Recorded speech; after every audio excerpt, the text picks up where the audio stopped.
Bismillahirrahmanirrahim. Make 127. First topic is classification of forging. There are two types of forging: hand forging and machine forging. Let's see hand forging.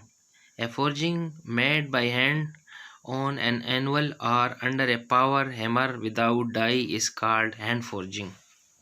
Hand forging से मुराद ये एक ऐसी forging जिसमें हम हाथ की मदद से पावर हैमर की मदद से करते हैं एनवल पर रख के, और इसमें कोई डाई वगैरह इस्तेमाल नहीं की जाती।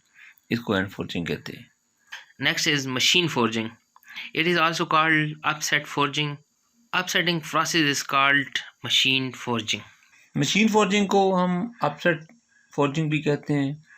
ये ऐसी फोर्जिंग है जिसमें हम जिस धाती टुकड़े को मोटाई बढ़ानी हो, यानी कि उसका कुतर बढ़ाना हो और उसकी लंबाई को कम करना हो, इसलिए इसके लिए हम क्या सबसे पहले धात को गर्म करते हैं और उसको एनवल पर रख कर जहाँ से हम उसको कुतर को बढ़ाना चाह रहे हैं वहाँ पर हम हैमरिंग की मदद से हैमर की मदद से हैमरिंग करते हैं। और इस तरह एनवल पर रखने से वहाँ पर जब वो एक जगह मखसूस जगह पर चोटें मारी जाती हैं हैमर से, तो उससे वहाँ उसका कुतर बढ़ जाता है और लेंथ में कमी वाक़या हो जाती है। इसमें ऑपरेशन को अपसेटिंग ऑपरेशन भी कहते हैं। Next is forging equipments. We have already discussed forging equipments.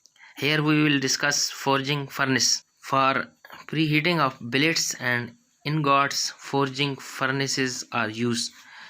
The temperature maintained inside these furnaces is around 1200 to 1250 centigrade.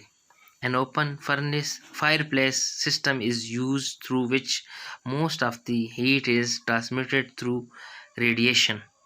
ये जो फर्नेस फोर्जिंग में जो फर्नेस इस्तेमाल की जाती है, इस फर्नेस में 1200 से लेकर 1250 डिग्री सेंटीग्रेड टेम्परेचर रखा जाता है। ओपन फायर सिस्टम होता है जिसकी उस ओपन फायर सिस्टम में जो आग जलाई जाती है उस आग को रेडिएशन के ज़रिए मटेरियल पर मुंतकिल किया जाता है, और जिस मटेरियल को हमने फोर्ज करना हो उस मटेरियल को उस फर्नेस में रखकर गर्म किया जाता है, और जब वो बहुत ज़्यादा गर्म हो जाती है तो उसको निकाल कर एनवल पर रख कर फिर मुख्तलिफ टूल्स की मदद से उस पर फोर्जिंग का प्रोसेस मुकम्मल किया जाता है। Next is forging operations. First is drying. This is the operation in which metal gets elongated with a reduction in the cross-section area. For this, a force is to be applied in a direction perpendicular to the length of axis. Next is operation is upsetting. This is applied to increase the cross-sectional area of the stock at the expense of the length.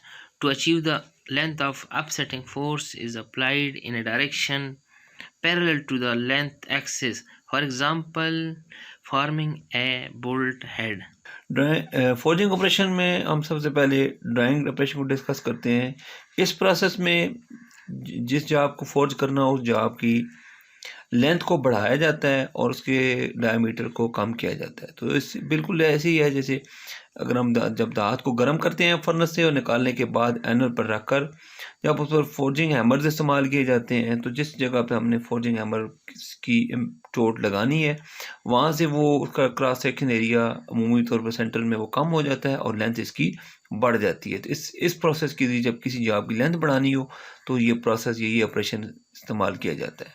इसके बाद दूसरा जो operation है वो उसके बिल्कुल बरक्स है।